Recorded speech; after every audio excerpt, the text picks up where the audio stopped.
500 वर्षों के इतिहास को जब हम देखते हैं, 500 वर्षों के इतिहास को जब हम देखते हैं, याद करिए 1526 से लेकर के 1528 से लेकर के 1992 तक और 1992 से लेकर के उसके उपरांत भी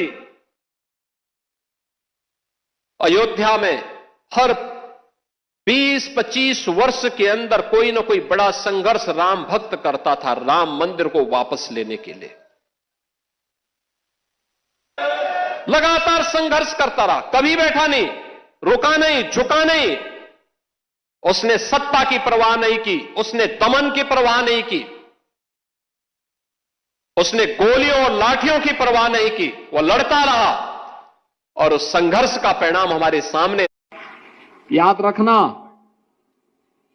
वाल्मीकि समाज हमारा बहुत प्रभावी समाज है और आपको ये भी बताना चाहिए, देश का पहला इंटरनेशनल एयरपोर्ट कहीं बना है तो अयोध्या में बना है, भगवान वाल्मीकि के नाम पर।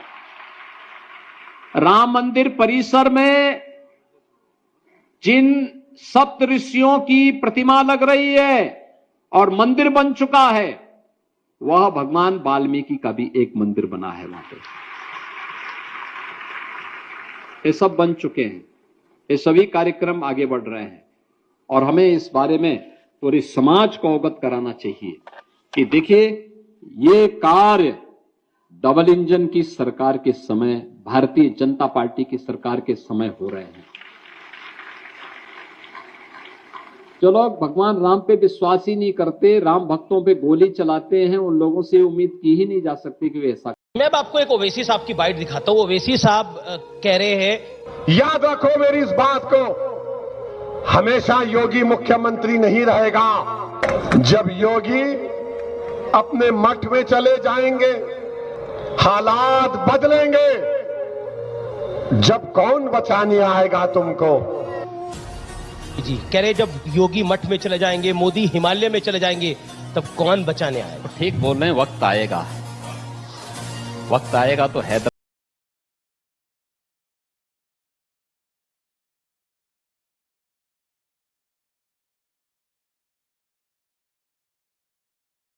आपने अखिलेश जी से क्या बात, बहुत आसानी से जल्दी बनवाया था क्या? कैसी बात कर रहे हैं? कौन सी चीज कॉपी? सब कॉपी कर ली, लैपटॉप कॉपी कर ली, बच्चियों को। उन लोगों ने अपने घोषणा पत्र में जो बातें पिछली बार कही थी, लैपटॉप किसको मिलेगा उसकी जाति और उसका मजहब देख के दिया जाता था। भारतीय जनता पार्टी घोषणा पत्र में कहाँ लिखा हुआ था? मैंने कहा ना, भारतीय जनता पार्टी कहती है हम देंगे, सबको देंगे। एक क्राइटेरिया तय कर दिया गया, जाति मत मजहब देख के नहीं, उसकी क्षमता, उसकी योग्यता और उसे एक क्राइटेरिया तय है, हम उसके अनुसार देंगे। भारतीय जनता पार्टी का पहली बार इस सदन में चुन करके आया था।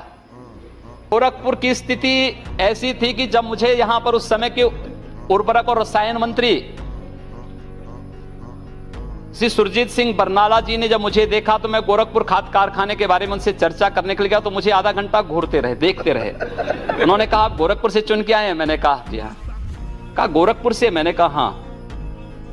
तीसरी बार उन्होंने फिर पूछा, कहा गोरखपुर से ही? मैंने कहा हाँ, गोरखपुर उत्तर प्रदेश से।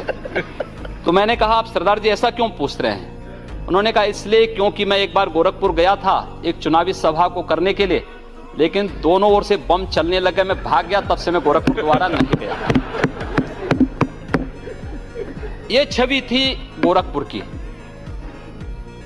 मुझे बहुत धक्का लगा इस बात को सुनकर के कि हमारे शहर के बारे में, हमारे जिले के बारे में लोग इस प्रकार की बातें करते हैं। योगी जी लैपटॉप बहुत बटे, 15 लाख। मुझे एक अखिलेश यादव कह रहे हैं कोई सबूत दे दीजिए जब मैंने फलाने मुसलमान को दे दिया, सिर्फ इस बात पे कि वो मुसलमान है। कन्या विद्याधन आपने दिया, आपने ये क्यों कहा कि हम मुस्लिम कन्याओं को ही देंगे? तो एक अलग स्कीम। अलग स्कीम ही नहीं, आखिर कन्या तो सभी हैं। आप भेदभाव क्यों कर रहे हैं? आपको जो है डीजे बजाने के लिए आप दुर्गा जी की पूजा के समय रोकते हैं, लेकिन मुहर्रम के समय आप जो है उच्छृंखल जुलूस को भी नियंत्रित करने के लिए कोई योजना आपके पास नहीं है। भेदभाव नहीं तो क्या है? आपके पास ऑप्शन है अखिलेश यादव, मायावती, इन दोनों में आप किसे बेहतर मानते हैं? एक ही थैले के दोनों चट्टे बट्टे हैं। और मैं ऑप्शन आपको दूं कि राहुल गांधी और अखिलेश यादव, इन दोनों में कौन बेहतर? एक एक ने देश को लुटवाया है, एक ने प्रदेश को लूटा है। तो एक बड़ा लुटेरा एक छोटा लुटेरा है। अब तो दोनों साथ में। तो इसलिए तो साथ इसलिए हैं जिससे जब नाव डूबेगी तो साथ डूबेंगे।